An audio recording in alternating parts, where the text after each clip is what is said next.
Southeast Asia is the world's richest region for biodiversity or biological diversity, the variety of life on Earth. The region is home to a variety of forests, mountains, grasslands, urban parks, rivers, streams, wetlands, mangroves, coral reefs, and the vast ocean ecosystems. Within these ecosystems, millions of microorganisms, plants, animals, birds, and marine life live. They are all different from each other, yet they interact in harmony with each other and the places where they live in. Ecosystems and biodiversity are everywhere. From our biodiversity and their ecosystems, we get our air, water, food, and fuel, and the materials for many of our clothing, medicine, shelter, and livelihood. Our biodiversity and our ecosystems purify our air and water. They protect us from harsh weather conditions. They provide us our soils in which we grow our food. The animals of our world pollinate our plants to produce food. Our forests frame the watersheds from which we obtain our water, nourish the plains, and allow us to grow crops. Forests also consume pollution and cleanse it. Our natural environments also inspire and comfort us, providing us a place for recreation and relaxation. These services that healthy ecosystems provide are called ecosystem services. But as a result of human impacts, we are losing biodiversity at an alarming rate, with at least some 10 to 30% of mammal, bird, and amphibian species threatened with extinction globally. Worldwide, our natural ecosystems are being degraded.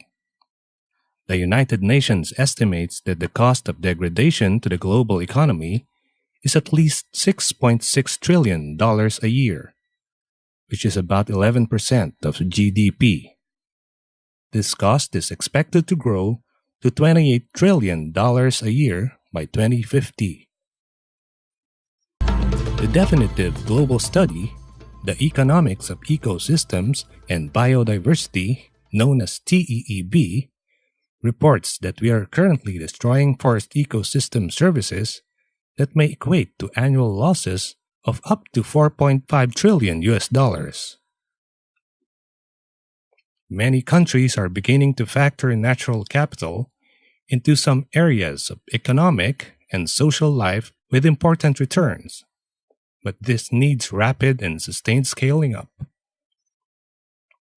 Many countries are beginning to consider the benefits of healthy ecosystems and natural capital to economic development, but most legal systems do not protect them. When they do, enforcement of laws related to ecosystems and natural capital is often not effective. With insufficient cases being prosecuted and getting to courts, and judges not always understanding the ecosystem benefits underlying the case. In Southeast Asia, also known as the ASEAN region, biodiversity and ecosystem services abound. The region occupies only 3% of the world's total land area, yet it is home to 19% of all known plant and animal species assessed by the International Union for the Conservation of Nature. In the ASEAN region, Indonesia, Malaysia, and the Philippines are 3 of the world's 17 known mega-diverse countries. Today, the region has 4 of the world's 34 biodiversity hotspots: Indo-Burma, Philippines, Sundaland, and Wallasey. It is also home to 28%, almost 70,000 square kilometers, of all known coral reef areas. The ASEAN region contains key major ecosystems which support nearly 600 million lives. It is home to the 10th biggest river in the world, the Mekong River, which cuts across Cambodia, Lao PDR, Myanmar, Thailand, and Vietnam, all the way to the Yunnan province of China. The mighty Mekong provides natural resources and sustenance to over 250 million people.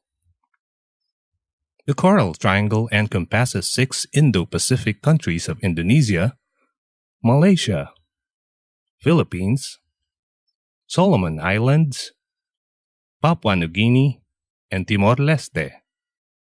The triangle's rich biodiversity and ecosystems support the livelihood of over 120 million people. Borneo, the largest non-continental island in the world, is one of the most important centers of biodiversity on Earth, with an estimated 15,000 plant species, with still thousands of plants and animal species waiting to be discovered. Indeed, the ASEAN region is a world biodiversity superpower. The ASEAN region's biodiversity and ecosystems are fast becoming endangered. It may come to a point of collapse due to the continued and cumulative impacts from humans and changes to the environment. Growing population, climate change, deforestation, habitat change, illegal wildlife trade, pollution, and wasteful and inefficient consumption patterns all contribute to biodiversity loss. Across Southeast Asia's key ecosystems, we are seeing significant declines. Out of 12,699 species assessed in the region, at least 2,786 are threatened with extinction. According to the Food and Agriculture Organization, a total area of around 42 million hectares of forests is estimated to have been lost in Southeast Asia between 1990 and 2010, equivalent to 8% of the land area. We are losing our forests because of high demand for forest products such as timber and fuel wood, as well as conversion of forests for agriculture and industry. We are losing our forest cover due to expansion of agriculture and human settlements to provide for the growing population. Illegal logging continues to threaten our forests. Over 70% of mangrove forests have been lost during the last century.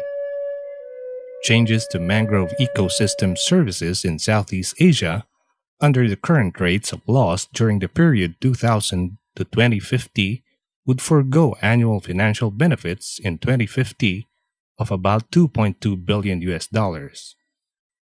The culprits are conversion and rampant cutting for fuel wood and construction materials. The loss of wetlands in mainland Southeast Asia from 2000 to 2050 is estimated to be as much as 4.8 million hectares and has an annual value of $7.4 billion. Overfishing and destructive fishing are 2 major threats to Southeast Asia's coral reefs and oceans. The region has the world's highest rate of coral reef loss at 40% of the area since 1980. Almost 1/3 of its coral reefs have been permanently lost. Based upon the current rate, we are losing coral reefs since 2000. The loss of fisheries from these coral reefs will be about $5.6 billion by 2050. Climate change will worsen the many factors that are already endangering biodiversity.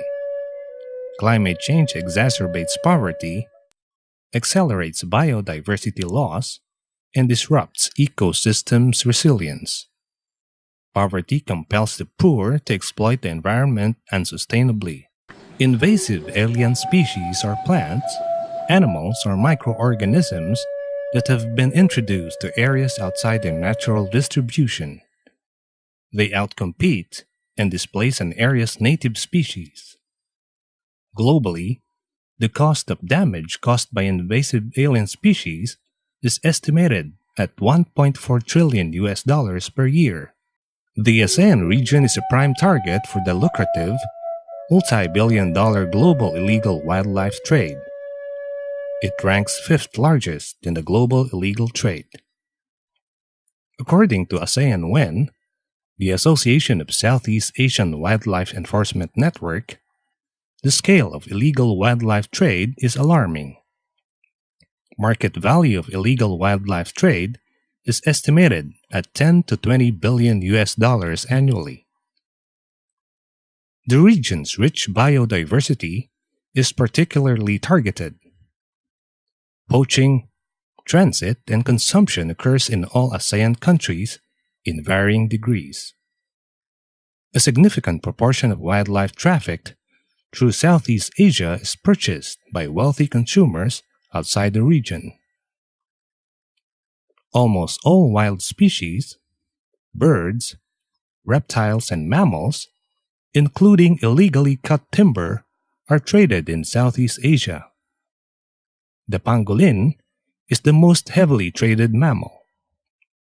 The ASEAN WEN said if trends continue, scientists predict 13 to 42% of Southeast Asia's animal and plant species could be wiped out this century. What is being done to arrest illegal wildlife trade? Through ASEAN WEN, ASEAN member states are moving to curb the massive illegal wildlife trade. ACB, the ASEAN Center for Biodiversity, is ASEAN's response to the challenge of biodiversity loss.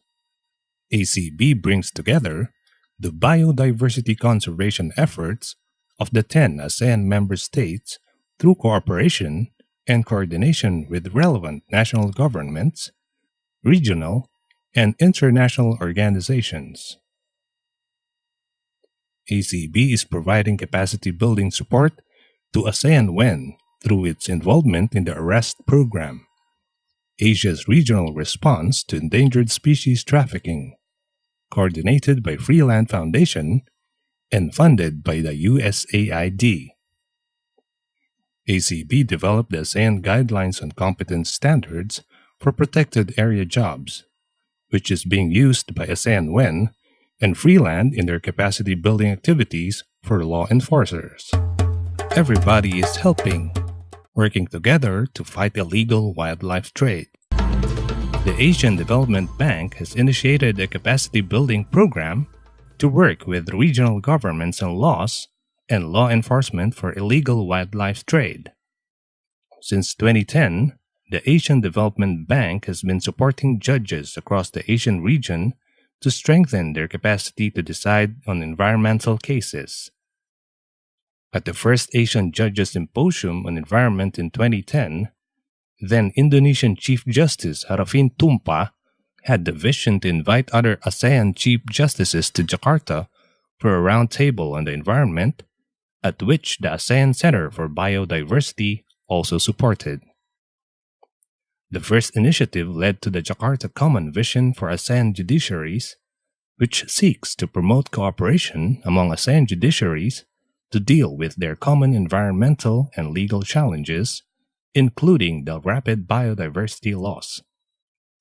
In 2011, the Federal Court of Malaysia hosted the roundtable in Melaka with justices considering Asia's forest and ocean biodiversity and the illegal wildlife trade, supported by the Asian Development Bank and the ASEAN Center for Biodiversity.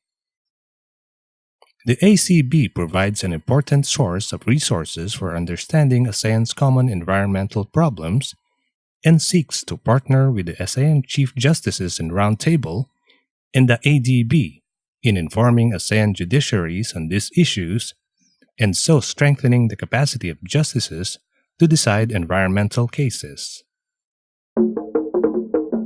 Our current lifestyle and consumption patterns are now, more than ever, critically incompatible with sustaining the ASEAN region's biodiversity and ecosystems. Unless serious modifications in consumption patterns are made and law enforcement is further strengthened, the degradation of wildlife and the entire biodiversity and ecosystems will continue. Wildlife extinction will be inevitable. Biodiversity loss is not simply the loss of species. Biodiversity loss will affect the lives of nearly 600 million people in the ASEAN region, and we all depend directly on these resources for their income, livelihood, and food security. Effective environmental governance is key in ensuring that our ecosystems are maintained or recovered. The judiciary plays a critical role in environmental governance and the enforcement of environmental and natural resources laws as it interprets laws, settles claims, and determines rights and remedies involving the exploitation of natural capital, proving damage to entire ecosystems and ecosystem services.